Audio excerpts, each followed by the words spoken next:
Halo guys, assalamualaikum warahmatullahi wabarakatuh. Terima kasih buat kalian semua yang udah klik video ini dan selamat datang kembali di channel yang akan memberikan informasi dan kisah-kisah menarik tentunya.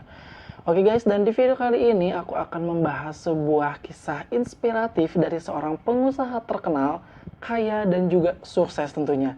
Dia adalah seorang pengusaha yang pernah dijuluki sebagai anak singkong. Pengusaha dari Indonesia ini adalah seorang pengusaha yang mempunyai usaha-usaha yang sangat terkenal seperti Bank Mega, Transmedia seperti Trans TV, Trans 7, Trans Studio dan yang lainnya. Beliau adalah Bapak Khairul Tanjung.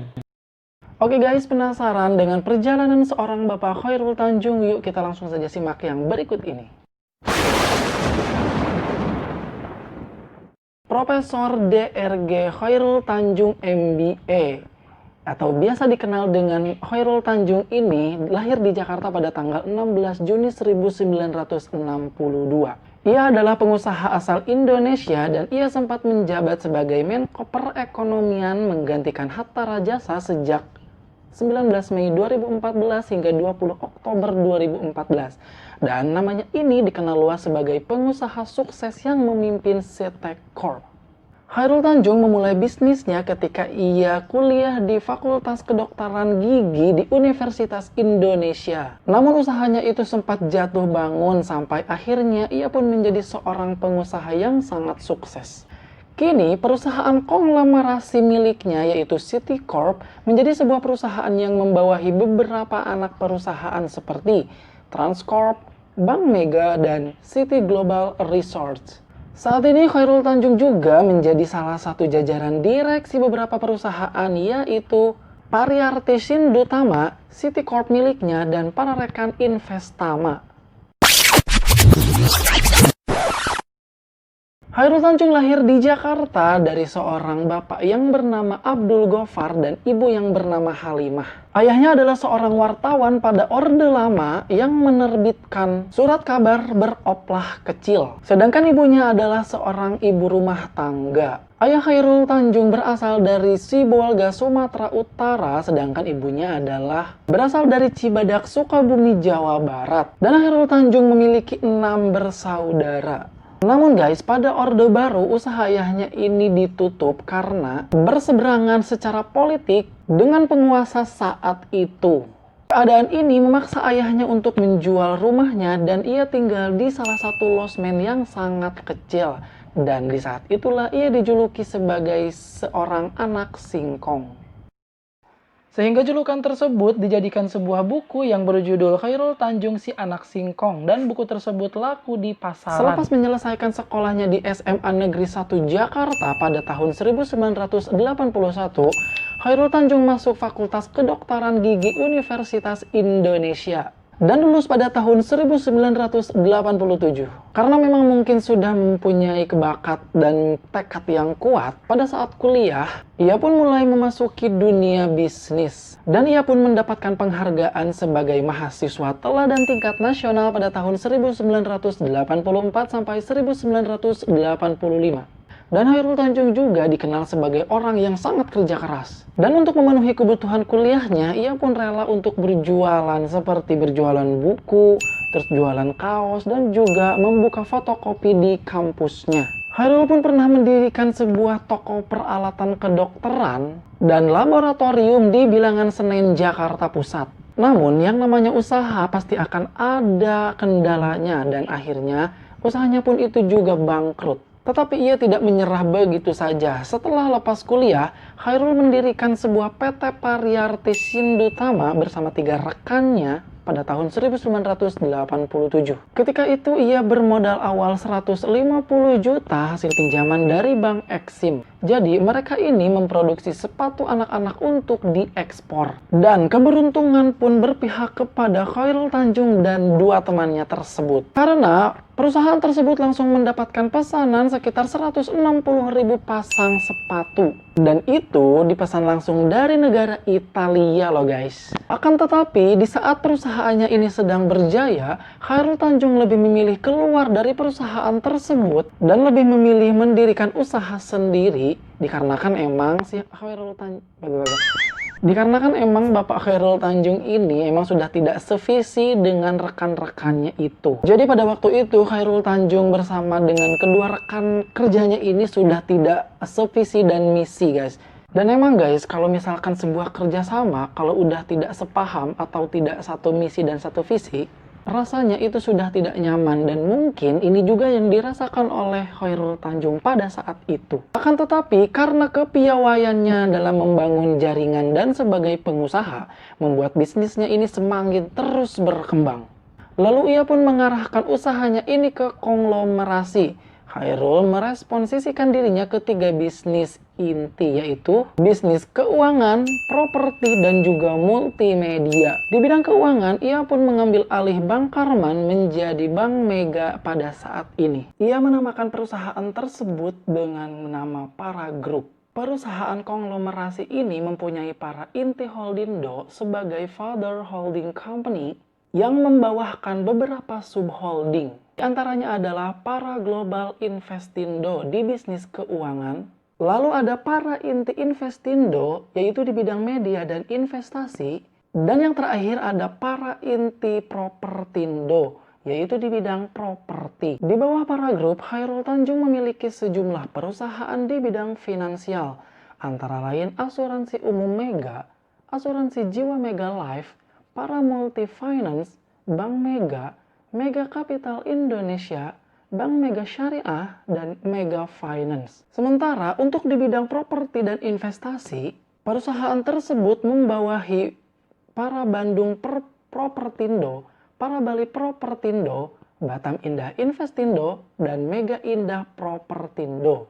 Lalu di bidang penyiaran dan multimedia, Para Group memiliki Trans TV, Trans 7, Mahagayaga Perdana, Trans Fashion, Trans Lifestyle, dan Trans Studio tentunya.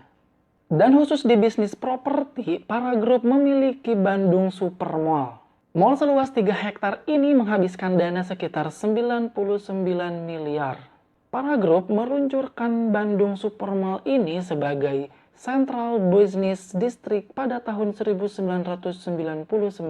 Sementara itu, di bidang investasi, pada awal 2010, Para Group melalui anak perusahaannya yaitu Transcorp membeli sebagian besar saham Carrefour Indonesia, yakni sejumlah 40%. Pembelian saham Carrefour ini ditandatangani pada tanggal 12 Maret 2010 di Prancis. Pada tahun 2010, majalah ternama Forbes menempatkan Khairul sebagai salah satu orang terkaya di dunia. Ia berada di urutan ke-937 dengan total kekayaan 1 miliar US dollar Amerika Serikat. Dan 1 tahun kemudian, menurut Forbes, kekayaan Khairul Tanjung mengalami peningkatan lebih dari 2 kali lipatnya, yakni dengan total kekayaan sebesar 2,1 miliar US dollar. Dan pada tahun 2014, Khairul Tanjung memiliki kekayaan sebanyak 4 miliar US dollar. Dan pada saat itu ia menjadi orang terkaya di dunia dengan nomor urut ke-375. Pak, itu uang 4 miliar US dollar, uang semua, nggak dicampur sama daun. Dan pada tanggal 1 Desember 2011, Khairul Tanjung meresmikan perubahan Para Group menjadi City Corp. City Corp terdiri dari 3 perusahaan subholding, yaitu Mega Corp, Transcorp, dan City Global Resort yang meliputi layanan finansial, media, retail, gaya hidup, hiburan, dan sumber daya alam. Jadi guys, Khairul Tanjung ini mempunyai pikiran yang sangat luas dan ia juga tidak membanding-bandingkan dengan siapa ia berbisnis.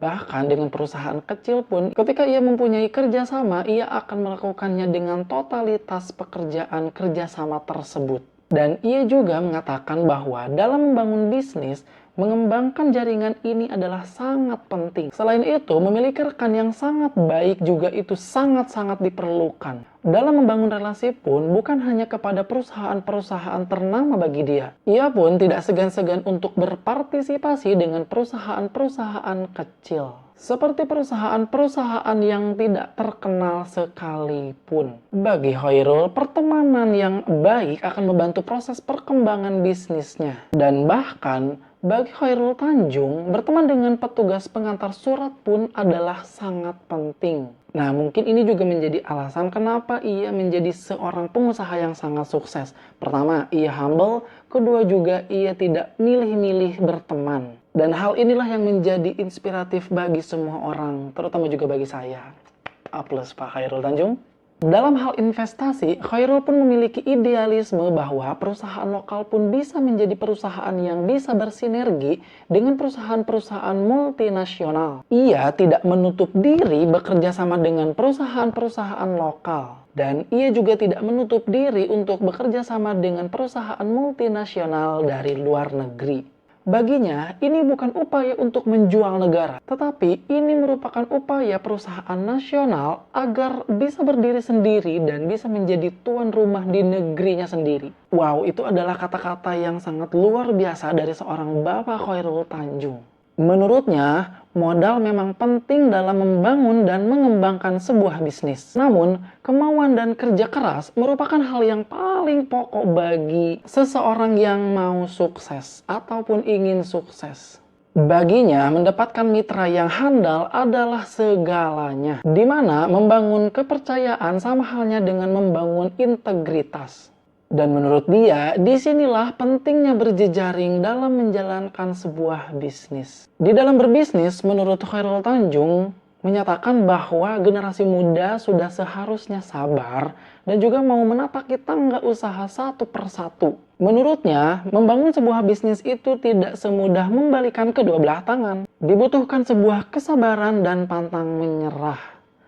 Dan ini juga yang membuat saya untuk terus membangun channel ini agar terus berkembang.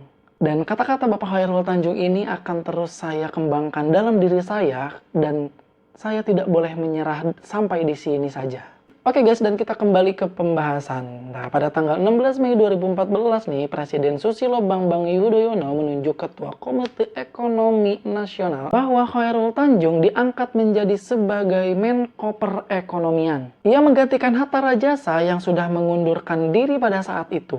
Pelantikan Khairul Tanjung pun dilakukan oleh Susilo Bambang Yudhoyono di Istana Negara pada hari Senin tanggal 19 Mei 2014. Hatta Rajasa pada saat itu mengundurkan diri karena ia akan menjadi calon wapres Prabowo Subianto dalam Pilpres 2014 yang lalu dengan dukungan dari Partai Gerindra, PAN, PKS, Golkar, dan PPP. Pada tanggal 18 April 2015, Khairul Tanjung pun dikukuhkan sebagai Guru Besar Bidang Ilmu Kewirausahaan Universitas Airlangga Unair Surabaya. Pengukuhan tersebut pun dilakukan di ruang Garuda Mukti, Gedung Rektorat Kampus C Unair. Ia menjadi Guru Besar ke-438 Unair. Oke guys, mungkin itu saja yang bisa saya bahas. Mohon maaf atas segala kekurangan dan mudah-mudahan ini bisa menjadi cerita yang sangat menginspirasi buat kita semua dan juga sebagai hiburan. Tapi sebelum itu, terus dukung channel ini agar terus berkembang dengan cara tekan tombol subscribe di bawah ini dan nyalakan lonceng notifikasinya biar kalian tidak ketinggalan informasi-informasi menarik dari saya. Oke, terima kasih atas perhatiannya dan akhirul kalam, assalamualaikum warahmatullahi wabarakatuh. See you next video.